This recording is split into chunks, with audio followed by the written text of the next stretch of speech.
Hello everyone and welcome to this broadcast today brought to you by Samsung. We are thrilled to have you along with us. I'm your host today, Tyler Kern, and today we are diving into the topic of CBRS. And our title for the presentation today is the CBRS Opportunity. And we have two excellent subject matter experts joining us today. We have TJ Mann. He's the General Manager for Regional Operators Business for the Networks Division at Samsung Electronics America. TJ, thank you so much for joining us.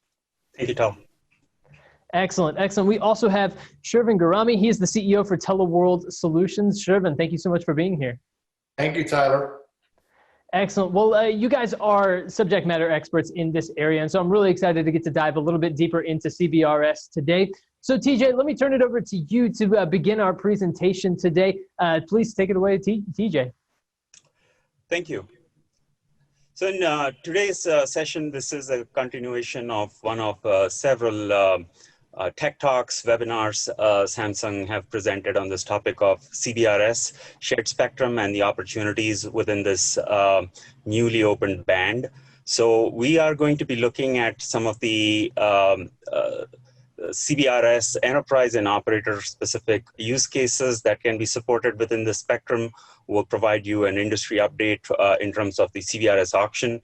And finally, along with my colleague here, Shervin, will provide you an update of the Samsung products and services designed for CBRS.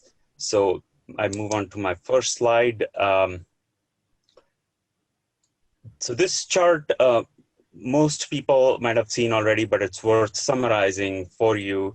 The CBRS is a 150 megahertz slice of spectrum within the 3.5 gigahertz frequency band, sometimes also referred to as sub-6 or the mid-band spectrum, especially when you're in a 5G type of a conversation.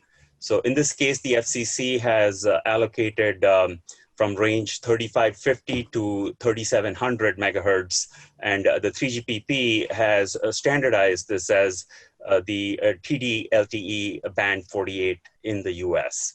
So for CBRS, spectrum sharing rules are enforced through what's called a SAS, or a Spectrum Authorization Service, in order to reduce any interference and allow use by everyone.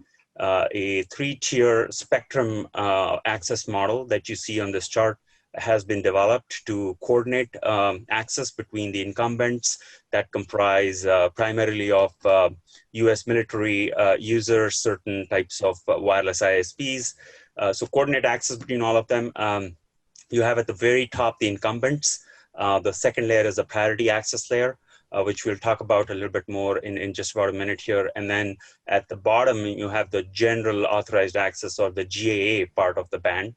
And the Samsung Networks website has several tech talks you can access to learn more about these tiers and how spectrum sharing works within CBRS and within a SAS type of an environment. But it would suffice to keep in mind that the top tier has the highest priority, and it is expected to gradually sort of see less and less use. These are basically incumbents that were using what was previously the band 42 and band 43 frequencies prior to the reallocation.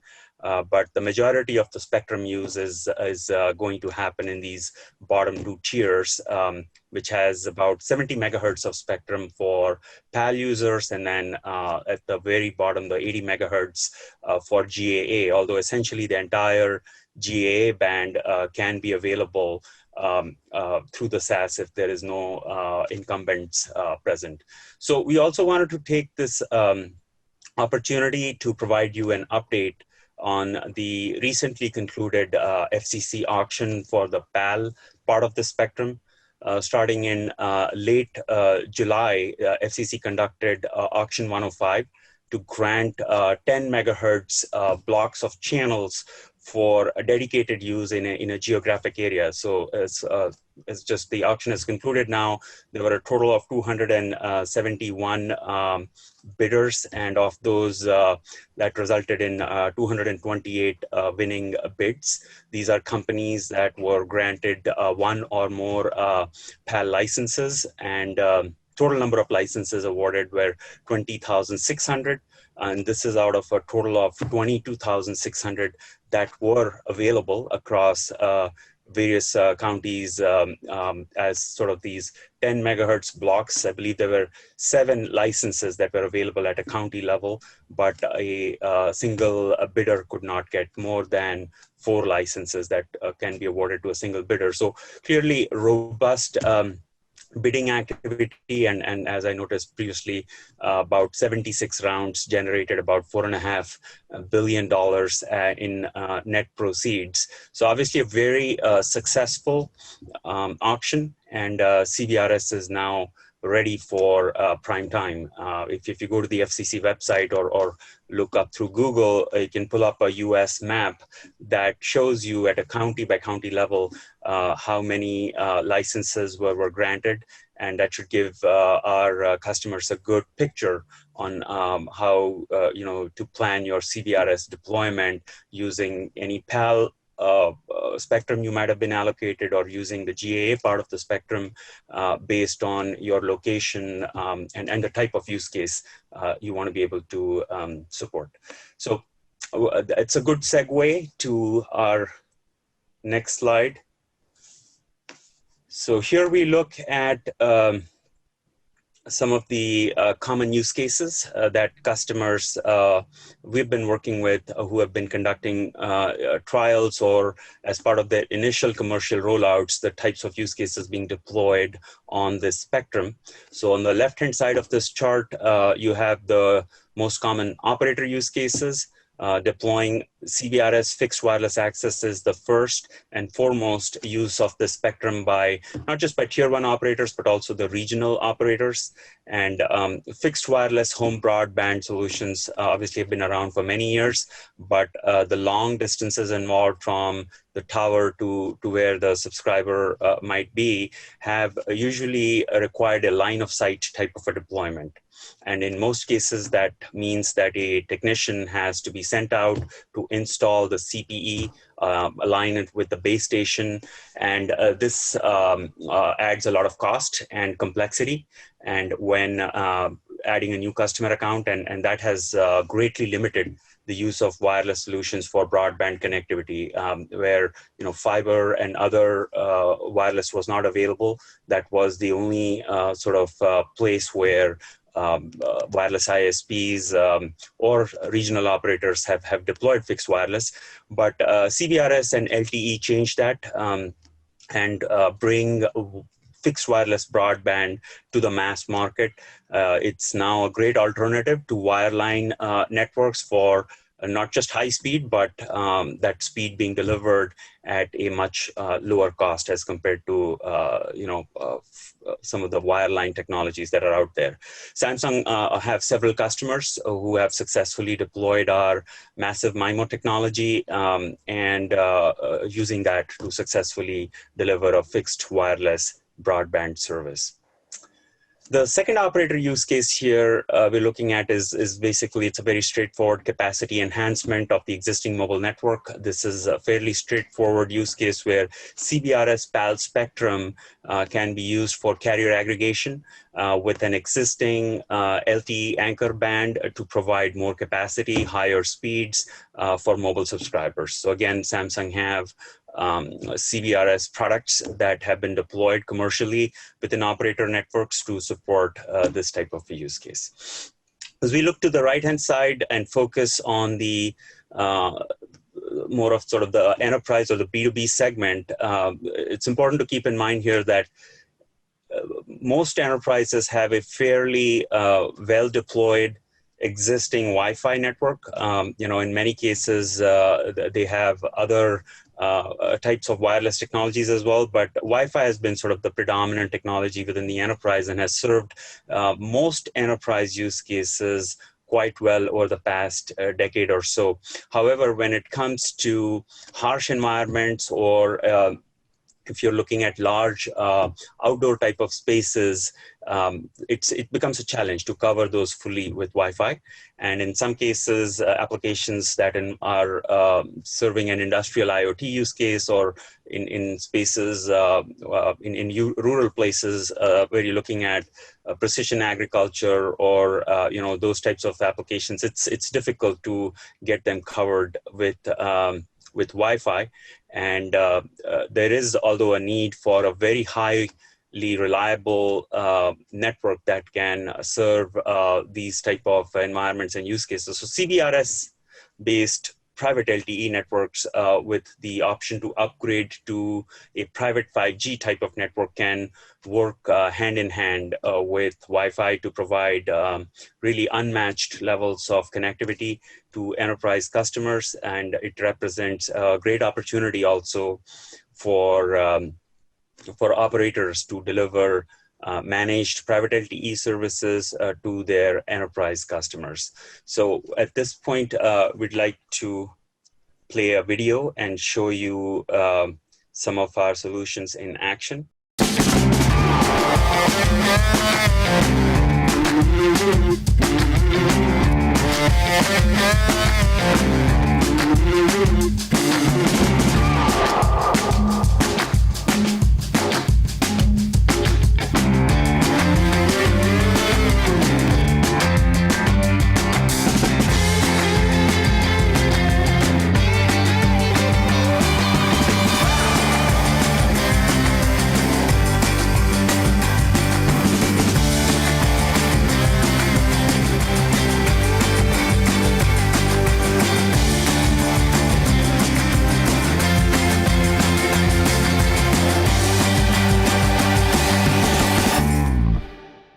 So hopefully that gives you a good idea as to how our massive MIMO technology has been deployed to serve fixed wireless broadband use case.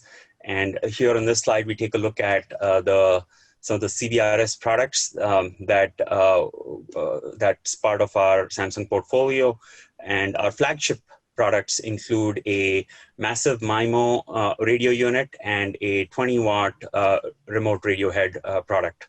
Both of these products connect to a baseband unit that's not shown here, but they connect to that using the RAN option 7 split, which along with several compression techniques are able to significantly reduce the CPRI bandwidth required for connecting the radio head to the baseband. Both of these radios are FCC certified as a category B CBSD, which means they can operate at the maximum 47 dB EIRP and allowed by the FCC in this band. Also, both radios have an operating frequency range of 150 megahertz, which means they can fully operate in any part of the CBRS band. The massive MIMO product can support 600 users on a single sector and can support 610 megahertz carriers or 520 megahertz carriers. One of the distinguishing features of this product is its MIMO capability. So it does 16 layers MIMO, which means it can serve 16 different users simultaneously. That combined with the 60/40, 64R beamforming antenna array capability means you can simultaneously serve these users and achieve very, very high system throughput at great distances using our beamforming technology. So this product again is ideal for a fixed wireless access that has, that needs to be deployed for home wireless broadband. And this product is currently commercially deployed in a major operator network. The 20-watt RRH product supports up to 4 carriers. It's a very versatile product in terms of deployment options. Various types of pole, wall, or tower mounting options are available, making it an ideal product for an operator's macro network, or can also be deployed in an enterprise environment. And both of these products are fully upgradable to 5G. And in addition to these, we also offer these are our CBRS products, but Samsung also offer a full suite of EPC core solutions. We also offer a 5G SA core software product, and these can be hosted either in a private cloud or in a public cloud, depending on the deployment. And we fully support a local breakout using the CUPS architecture as well. And that is in addition to our CBRS products that you see on this slide. So I'm going to, at this point, turn time over to Sherwin, who will walk us through our services capability within Samsung Networks. Thank you, TJ. Really good. Appreciate hearing about the Samsung products. Just to kind of follow with what TJ is speaking through, I'm Sherwin Rami, CEO of TeleWorld Solutions. TeleWorld Solutions, we provide services to deploy wireless infrastructure for our clients. We work with both the tier 1, tier 2 operators and also rural operators, manufacturing, enterprise, and smart cities. So what we would like to present, or myself would like to present, is if you look at the slide, what is a snapshot of a 5G lifecycle? What we're trying to instill as what TJ spoke through, both what CBRS is, which he provided a good perspective with the PAL, GAA, the military infrastructures, the specifications of the radio. What we try to do is taking that into consideration. We work with our customers. It could be a rural operator. It could be a tier 2 operator. It could be a manufacturing company. Is what's the use case? We start with that question because that drives what we do after that, which is part of our true job. We design networks, we deploy them, we try to optimize them, and we help manage that network. So when we ask for that use case, what we're really trying to ask is, are you looking to do industrial? Usually what industrial means is it has high number of connections, it's machine to machine, it's in a factory, it requires speed, low latency communication to be able to show transportation of equipment. That provides us a different design process, deployment, and optimization and network management versus if someone says, we want to do smart city, which is what we've done previously. In a smart city, sometimes the city goes, we want to provide communication and connectivity to the individuals that are walking through the city. We don't see high number of connections, but we want them to have the fastest experience. That process takes us through a whole different life cycle. In addition, our customer having access to the PAL because they won the auction, which TJ brought into, gives them additional benefits versus having just to use a GAA. By having the PAL, they have priority to those channels that they own in that specific county. So our design methodologies and where we deploy them and how we optimize the management becomes totally different than someone that has to rely on the GAA. The good news is, as part of the FCC, which they've done a great job, is having access to that SAS that's managed. That SAS ensures that even if you're using the GAA, interference is not going to be an issue. But our design process will still be different. So in our use case conversation, that helps us understand the customer needs. And through that, we'll ask, so you're using CBRS, here's a design process. Let's figure out what deployment strategies we have to look into. Let's look at how we're going to optimize. Perfect example, when we look at industrial cases, they're really not asking for throughput, they're asking for capacity because they have thousands of devices communicating at the same time. And as TJ said, the radio does only 600 active connections. We have to take that into consideration and bring it together and make that design happen. And we put that together as part of that architecture. And we work hand in hand with Samsung and TJ's organization to put that into one package. Lastly, as we manage it, we know now the value, the KPIs that the customer is looking for, which is, as an industrial, I'm looking for high connections, high reliability, make sure there's nothing breaking down so that one box that's going from the warehouse to the truck is not missed. So in our process of our services, we bring all these together through our expertise. If you go to the next slide, you'll notice what we're trying to instill is the connectivity tissue of this process. This is where this discussion comes together. As we look at one aspect of the use case, it connects the various aspects of how we're going to look at the design. You know, industrial, if you're using a millimeter wave versus a CBRS, which we're talking is CBRS in the sub-6 gig, that process brings us into a whole different life cycle of, all right, you're going to have to cover how much of an area? Do you have access to infrastructure? Is this area do we have to put new poles up there? Do we have to go through permitting? Do we have to do architectural engineering? And as we design that, are we meeting the specifications of the use case? We have to consider coverage, we have to consider capacity, And what's the metric? KPI, it could be latency, it could be reliability, or it could be a combination of three. And lastly, a lot of our customers don't have the capability to want to manage a network, nor do they want to. They want to focus on their prime job, which it could be agricultural, it could be shipping boxes fulfillment. That's where we in TeleWorld come in, is to help support that. We come in and help them establish the tools, the processes, and our expertise to manage that network. But what we're trying to illustrate is realistic look of what 5G is. It's really complicated. It does require a lot of combination. There's a connectivity process to this and a tissue that combines not just the use case, but how we manage it. And from those 2 points, we got to ensure it's designed correctly. You got to ensure it's put on air in the right locations correctly with the right permits, electrical backhaul needs, and then you have to optimize. And that's what we breathe, and that's what we do in TeleWorld.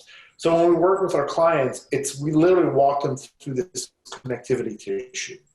We slowly establish the requirements, we document it, and then we take the specifications of the Samsung products and we put that into ensuring that it meets the needs. And that's how a network comes to life for an operator. And anyone that's going to CBRS, CBRS is allowing everyone to be able to become a true operator-like network, right? You're able to really provide your own network that's operator-grade. That's what CBRS allows us to do. And having access to 5G with the Samsung product lines, it allows everybody to truly have to be able to operate their own 5G network. Previously and historically, everyone if they didn't have a network, it was Wi-Fi. Now you can literally operate the same network. So the last slide, which I'll illustrate, really is what does it take to deploy CBRS? And this is the conversation that brings it into the bolt and ties it into what T just spoke about. What are you trying to do? And in this example, we said this customer wanted to do fixed wireless with CBRS, illustrating some of the WISPs. What type of CPE? That's the consumer product device that gets put into their home that provides them the internet. They have to figure out the specifications on that. Then they figure out what service profile. Are they providing them 25 megabits per second guaranteed throughput, or are they providing 50 megabits guaranteed throughput? That defines the number of channels we would have to use. So as TJ provided, is it 110 megahertz? Is it 210 megahertz? It could be 3 or 4. Then in the process, you have to identify your SaaS provider. You will work with Samsung as part of the RAN OEM. Do you have backhaul? Is there existing fiber in that system? If not, you have to identify the microwave as an option. We would help put that together. Through that, then you have to establish link budget. A link budget is the very fancy way of saying, how far can I build a tower away from that CPE so they can talk to each other? And then once you've established that, you have to figure out, are there towers, poles, existing infrastructure that you have to? If not, how do you get those agreements in place with companies that own towers nationwide? And if those don't exist, how do you build your own tower? And then the last process is going to how do you deploy it, which is site acquisition. There's permitting processes around this. Once it's on air, how do you test it? How do you make sure it's active? How do you make sure it's performing to most optimal performance? How do you put the right metrics for your organization to ensure that you're seeing it's a throughput, right? Especially for 5G, it's not about throughput, it's about latency. Are you getting sub-latency performances that you need? And also, does it meet the use case, which is your fixed wireless, which is what the service profile is? And then lastly is how it will help manage. You have to manage this. It's like nothing else. You have to make sure it's working. Is there turning off? Did power go out? Some storm, did rain impact an antenna that makes sure that the coverage doesn't be there? These are normal issues that an operator goes through. That someone who wants to now go into rural America to a specific and deploy CBRS, these are the lessons learned. So TeleWorld comes in and provides you the playbook to be able to execute. That being said, I think I'm done. So Tyler, I'll hand it over to you. Thank you for your time and appreciate the opportunity. Well, thank you so much to our two experts today, Shervin Garami and TJ Mann. TJ being from the Networks Division at Samsung Electronics America, and Shervin from TeleWorld Solutions. Guys, we appreciate your expertise so much here on the broadcast, so thank you so much for joining us. Thank you. Thank you. Absolutely. And everyone, thank you for tuning in today. We appreciate it very much. We'll be back soon with more content from Samsung. But until then, be sure to enjoy all of the educational content that they've put out on CBRS and much, much more. And of course, we'll be back soon with more content. But until then, I've been your host today, Tyler Kern. Thanks for watching.